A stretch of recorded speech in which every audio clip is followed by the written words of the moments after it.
All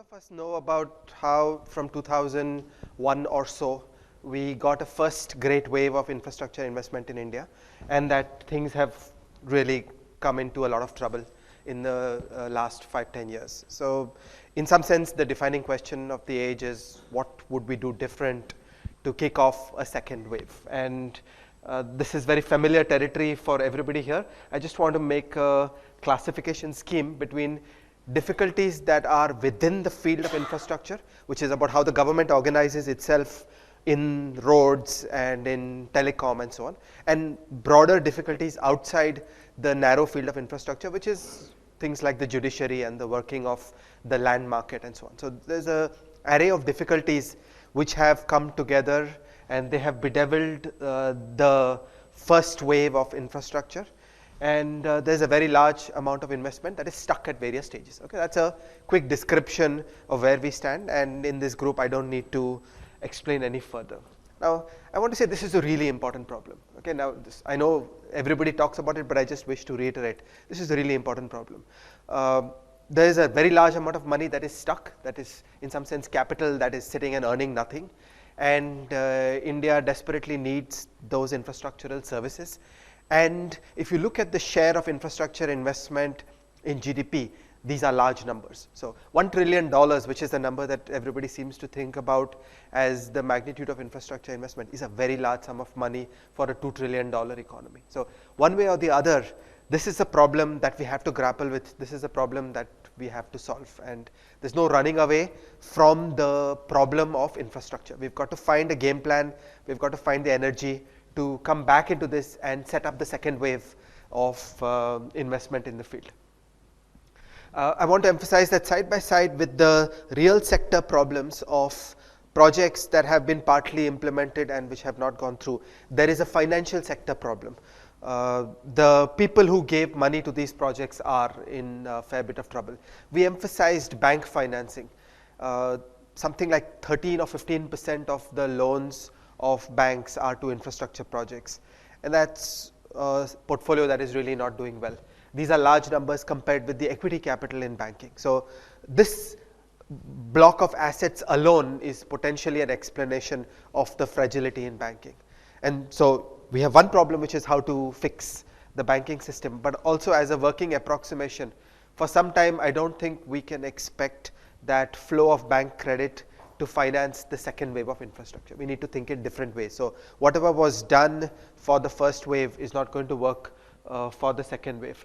And this very number of $1 trillion, I want to be cautious that let's not treat it as a hard number, because actually there is no scientific judgment of what is a highway that you need or what is a city that requires a metro. It all depends on the traffic, and it all depends on the user charge. So if you can get to a sufficiently low user charge, then lots of projects are viable. If you get to a very high user charge, then fewer projects are viable. So let's not think that the infrastructure requirement is a clear engineering statement. It is actually a mix of how we finance the projects that leads to a user charge, and then the user charge induces traffic, and you put it together and ask yourself, so is this viable? Okay, so I can show you a spreadsheet in which urban metro system in Kolhapur is not viable, but then I can tweak certain assumptions in that spreadsheet about the user charge and about the cost of financing and so on, and then that same thing will be viable. So let's not treat this $1 trillion number as too much of a hard statement. It's actually endogenous to the discussion of this room, and if we play our cards right, $1 trillion can be $2 trillion. So let's not treat it as an engineering statement. It's actually an economic statement, and it is endogenous to what we think about for setting up the second wave. Now, one idea that has been going around for some time now is that private sector PPP has really not done well in the development stage. Again, this is by now reasonably well known. Lots of people have been writing about it. The risks that are faced in that early stage are risks that are deeply wound up with the working of government, and it has been a difficult time for private firms to engage with that, and there are failures on both sides. There are accusations of crony capitalism.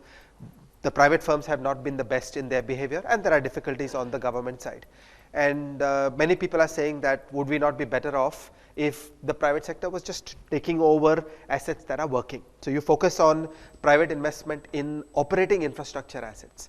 There it's a simpler environment because the complexity of development is behind you. The problems of land acquisition are done, the early procurement and contracting problems with government are done. You've got something that's working, and there you can use private financing, private balance sheets, private O&M, and that has its own value, that has its own merit. And in this talk I'm actually going to think through this idea and amplify it, and just for all of us here, understand what this means. What is the meaning of emphasizing government sector in the development stage and private sector in the operating stage? So this, I'm just treating this again as a shared idea invisibly in the ether for this room. It's not a new idea, but I want to think through what it means and what are its consequences. So a key insight is the balance sheet size of the construction firms versus the magnitude of the investment that is required. The way India works today, L&T and HCC and so on, they keep developing projects and their balance sheet keeps on bloating. So L&T drops a subsidiary, HCC drops a subsidiary, and the consolidated balance sheet of L&T and HCC keeps on growing. That's how we think about the infrastructure field. So if you keep doing this, it's a sources and sinks problem. Are you going to end up with a $1 trillion balance sheet amongst infrastructure construction companies? Okay, that doesn't make any sense. It would be far better to have a $1 trillion balance sheet amongst infrastructure operating companies, because the risk profile of an infrastructure operating company is completely different from the skills and the risk profile of an infrastructure development company. So we should see development is different from operating, and they have different risk profiles. They actually have significantly different skills, and we don't need to see the two as going hand in hand. So envision a company, call it Maharashtra Roads Operating Company, a completely private company, which owns a portfolio of 2,000 kilometers of highways, and it tolls them. Okay, so it's a simple, clean balance sheet. It's a simple business. It's just running operating assets. There's no complexity. Whereas L&T and HCC and so on are incredibly complex organizations. So I think we should think in terms of sources and sinks, that there is a pipeline which will flow through the development and construction companies, which will go into a pond, which is the operating companies, and the operating companies will keep on growing either in number or in size. But in steady state, you cannot have an indefinite bloating of the balance sheets of the infrastructure construction and development companies. You will have an indefinite bloating of the balance sheet size of the operating companies. This is again not, as I'm emphasizing, this is not a new set of ideas. Many people are thinking like this and working like this. Mukundan, who is the discussant on this session, gave me 6 recent examples of transactions where a developing stroke construction company sold a working highway to a operating company. So we're already starting to see these transactions happening. The development construction companies are under incredible balance sheet stress. They need cash. They're selling off working assets because working assets have a value in the public market, and there is a bunch of buyers who are largely private equity funds right now who are buying up these assets. As yet these are small transactions.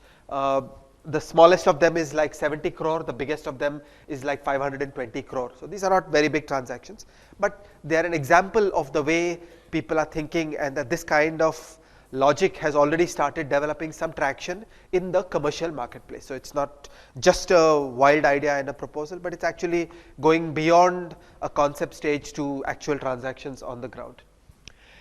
Now we turn to the question of how to finance operating assets. The first point I wish to make is that the right point for handover from the development stage to the operating asset stage is not when the asset is working, but after it has been running for 1 full year. The reason is that you get data for the toll revenues for 1 full year. Okay, so think of the procurement where you are selling off a working highway. The government or the developer, whoever owns that asset, is far better off running it for 1 year. Just operate it for 1 year, gather data for what revenue comes in from the tolling. So then the uncertainty is substantially diminished, because it's not a hope and a prayer for what the traffic will be. Rather, you have 1 year of data, you've seen hard cash coming into the till, and then you're selling. So at that point, for the future, what the operating company has to think about is traffic risk. He has to think about GDP growth and make bets on how traffic on that particular infrastructure asset will go, and he has to think about the O&M costs that he will incur, and that's what a boring infrastructure utility looks like. Now, these assets can be bundled together and can become really large listed companies. As we know, all over the world, there is incredible home bias in the behavior of global investors.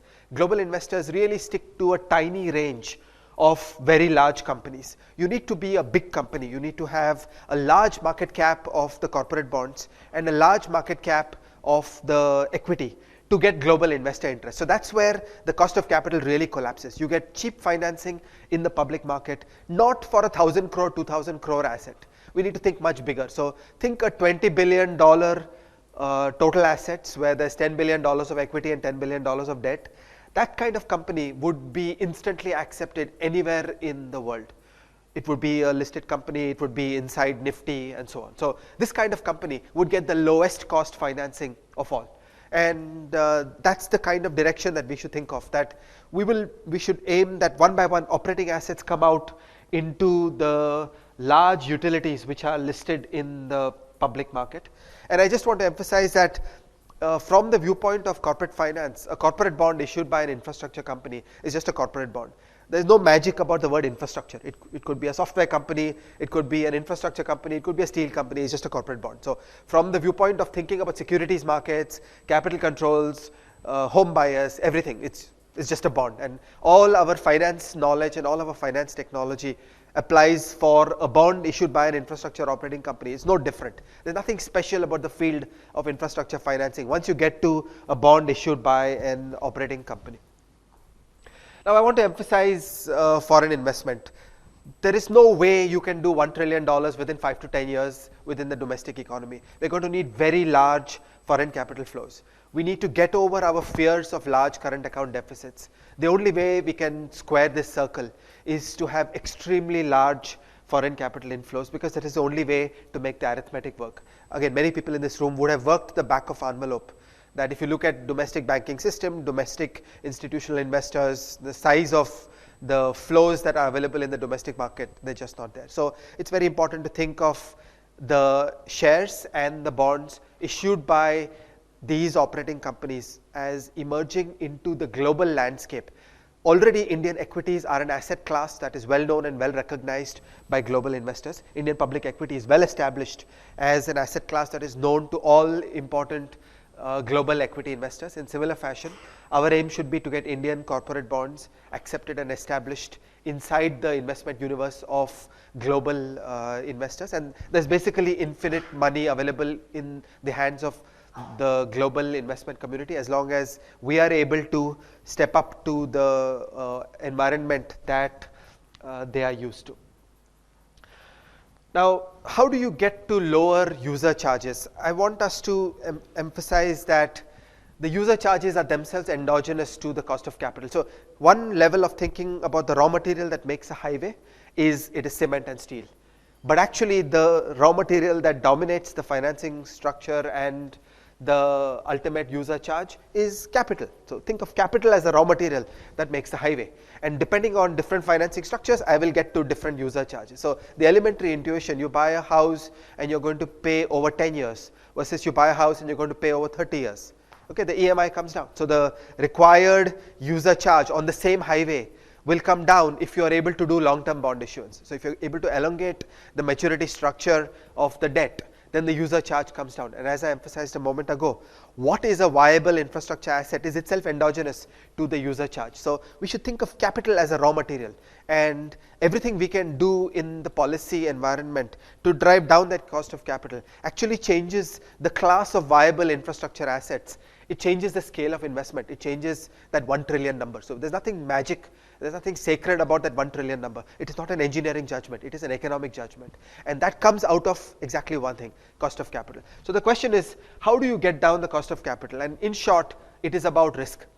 When the risk is high, the cost of capital will be higher. So yesterday Rajiv Lal was using adjectives that I think are really inappropriate, in the sense that you do need a certain kind of high return and high risk environment when the infrastructure sector is so dramatic. Okay, you have CBI investigation, Supreme Court judgments and all that. That is risk, and that risk will come with a risk premium. The people who have the nerves to bear that risk are going to demand a risk premium for it. There's no free lunch. So the only way to get capital to go into that kind of high risk environment is to have a commensurately high rate of return. You want a lower rate of return, you want lower user charges, then we have to make it boring. So operating assets should become more and more boring. We should take out risk. So from a policy point of view, just create a boring Maharashtra Highways operating company where there's really nothing going on. There's no complexity. There's no CBI investigation. There's no possibility of Supreme Court order which will yank all the assets from the balance sheet of this company and so on. So let's just focus on how to make this a boring environment, because boring means low risk. Low risk means low required rate of return. Low required rate of return means low user charge. So that's really our highway to getting to a much larger pool of assets. Now, how do you reduce the risk of equity and of the equity and the debt that are issued by utilities? Again, I'm emphasizing the viewpoint of global investment because I think that it is very important for us to participate in the world of financial globalization and get the lowest possible cost of capital for these assets. If we work in an autarkic way, if we try to work only within India, we'll really end up with a higher cost of capital. So it's extremely important to think in the way that global investors think about these assets. The heart of the story is in the bond market. All of us have heard for a long time about the difficulties of the bond currency derivatives nexus. We need that to get to the 30-year corporate bond. And as I've been emphasizing, these should be rupee denominated bonds because a highways operating company has cash flows in rupees. So they should really be issuing bonds in rupees and they should be repaying in rupees, which means that the foreign investor has to bear the currency risk. Okay? Now, this will work in two parts. First, because India is a large emerging market and because India is a large country by global standards, some global investors are starting to see Indian rupee as a part of global diversification of currency risk.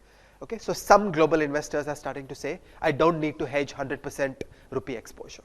Okay? So for them, they will buy rupee denominated bonds and leave it unhedged. Okay? And that is their risk, it is their diversification, and that's just great for us because they are very happy to get 8% in rupees. It's a damn decent return by global standards. But many other investors will insist that I want to hedge part of my rupee risk. So I don't know how many of you would be familiar with this. There is a in international portfolio formation, people are working out formulas somewhere between 40% to 70% hedging is optimal for a very large class of investors. Fisher Black has developed some work on this subject. So I think you can expect a very large amount of hedging demand where these people will want to trade rupee derivatives in order to lay off their risk. And it is in our interest to make sure that that full machinery of the market system is there. The bond market, the currency market, the derivatives, so that people can hedge these risks, and that will create the environment where people are comfortable coming and investing in these assets. Now, when you think 30 years, you need to trust the rupee because ultimately even the currency derivatives will work only for a finite horizon. If you think that this is a country with badly structured fiscal, financial and monetary policy, then you are vulnerable to currency collapses, currency crises, then people will demand a risk premium for that. So it is important for us to get to stability on the working of RBI, get RBI into an inflation targeting environment.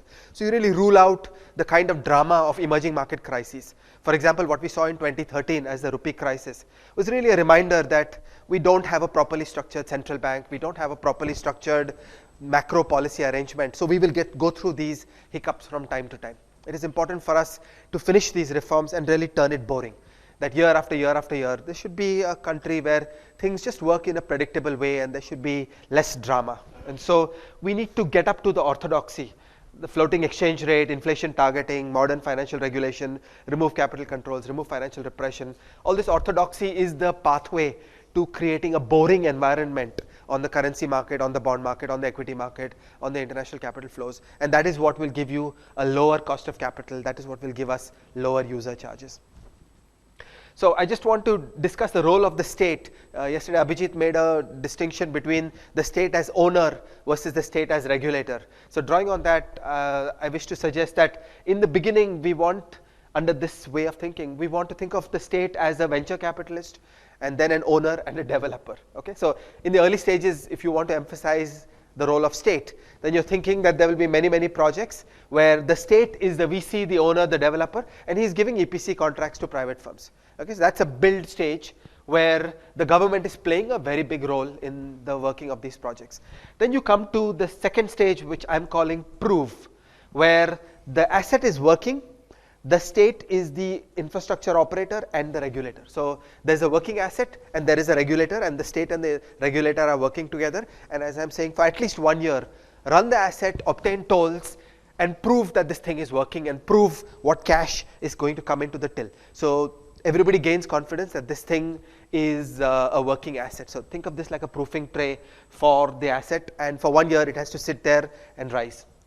And at the end of that, you do the transaction where you sell it off, and it goes into operating infrastructure companies who do the operate. So you think of a build, prove, and operate a pipeline about how these assets work. And in that final stage, the state is just a regulator, and he's out of it.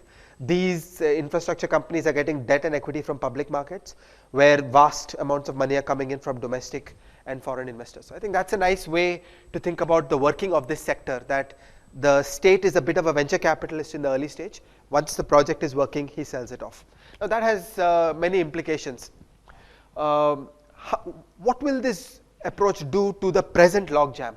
Okay, so many of you will say, all this is nice and pretty for the deep future, but what do I do about right now? We have a large number of projects which have begun, which are half complete, which are 3/4 complete, which are just stuck. What are we going to do about them? And a key intuition that I would offer is, look at those transactions involving highways. Okay, so I showed you 6 examples of transactions where somebody managed to finish a highway, make it an operating asset, and he was able to get an exit. He was able to sell it for hard cash.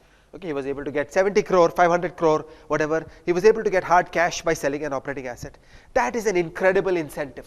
Okay, so a person standing with an 80% complete asset gets the incentive to find the money, do the contracting, do the transactions, to carry it from 80% to 100%, because at the finish line he's then able to sell it to somebody. So the lure of exit is very important to all the people on the difficult march along the way. At present, the march is hopeless to some extent, because people are thinking, I will put 100 crore more into this project, and what good does it do me, because this project is not going to work. So the lure of exit, the promise of exit, is an absolutely essential part of breaking through the logjam. So in some sense, there's a project that is 50% complete. There's a guy who's sick of it, he doesn't know what to do, he doesn't have the capital, he's out of ideas. Fine, he will sell it.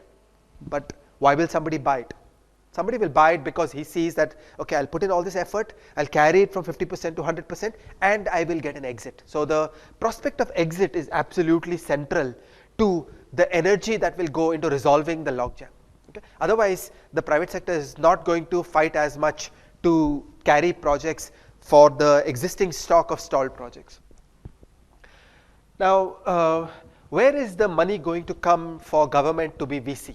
Okay, so some people are saying, specifically Arvind Subramanian is saying, that if you want the government to be playing an important role in the development stage, then you have to abandon the fiscal deficit trajectory, and you need to do a great wave of borrowing. Okay, that's the only way for the government to get back into playing a role in investing in infrastructure is to increase the fiscal deficit. And I actually don't agree, because if you think through this philosophy, then the way to raise money for this process is to sell operating assets. The government has a large amount of operating assets. Look at all the plants owned by NTPC. Look at all the highways that are working. There's a lot of operating assets in the hands of government. You sell them now, and that raises money. You put that money into the development process for a first wave of the infrastructure. So there is absolutely no contradiction between this approach and the fiscal deficit trajectory. So there is no need to sacrifice macro soundness in return for this strategy of dealing with the infrastructure logjam. I want to make one more very important point, and I would love to have feedback from the venture capital and private equity people in this room.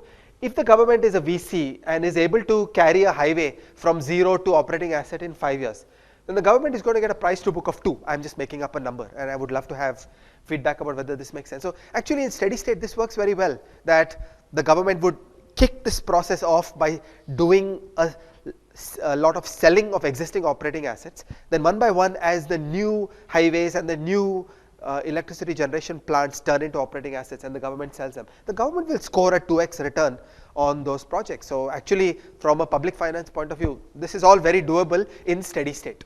This is not going to be a net fiscal outgo. So the government is able to finance this in steady state without any great difficulty. This requires a reorientation of the working of government. We need to think about the role of government in infrastructure as being planning, contracting, regulating.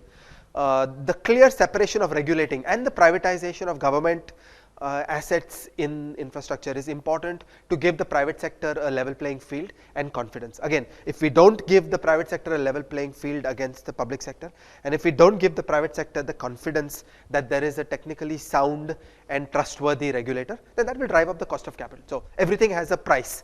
There is no free lunch. If you mess up the regulatory arrangement, if you give a private container train company competition from Concor, it boils down to higher cost of capital, because the private sector will say, okay, fine, you want me to take that risk, I'll charge you more for it. So we should understand that these are not really wise choices, that once you go down this route, it makes a lot of sense to say the government will not be in operating assets, and the government will set up a proper regulator. We will take FSLRC type ideas to make the regulator work properly, and that will give confidence to the private sector, that will drive down the required cost of capital.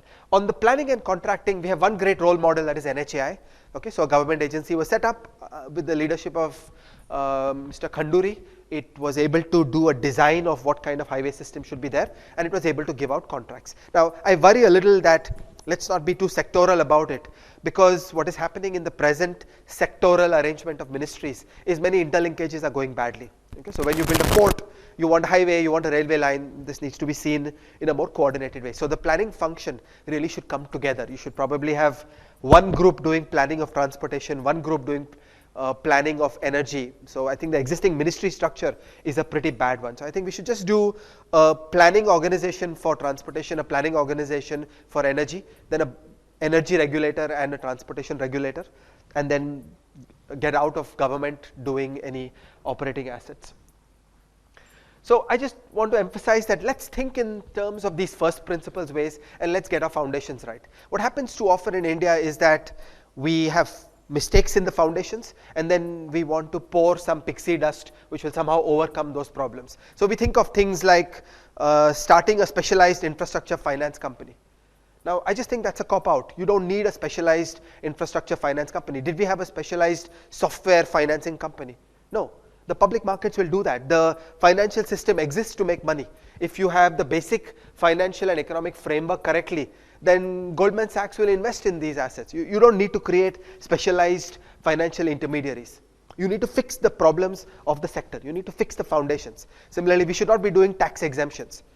Tax exemptions are just trying to put a band-aid on a wound where you've got a basic thing that's broken and you're trying to overcome it using tax exemptions. Let's get our foundations right. I feel we should close down and sell off specialized infrastructure financing institutions, because this is the work of finance. Let's fix the foundations so that the normal mainline financial system, the normal securities markets, the normal bond market, the normal stock market are able to process infrastructure just like they process software or steel or whatever. You don't create a specialized steel financing development finance institution. Well, we did, but we never thought that was a good idea in the first place. So that is all I have to say on this subject, and would love to hear comments and criticism. Thank you.